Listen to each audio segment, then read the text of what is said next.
People have often asked what we do about growing our own water. It seems intriguing as to how you could manufacture a liquid that is natural.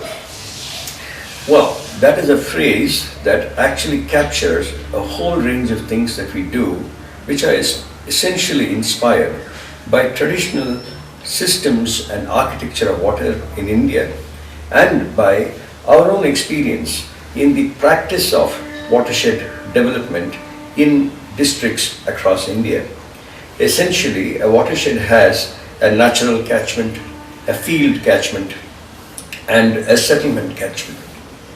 The question is how you essentially look at all these three things and work toward a situation where you meet your need for water while the natural resource is in itself protected. Take an apartment. When you have about 3 acres of land, you first ask yourself how many houses you want to put into this place. You do a mental math on the number of liters of water that can populate as rainwater in this land. Typically, in most parts of India, at about 1000 mm of annual rainfall, this comes to about 3 million liters an acre. So you're talking of about 9 to 10 million liters of water that can fall as rainwater on this land. Then you figure out what you need to do as buildings in this space, which take away, of course, the land that is open for rainwater to fall.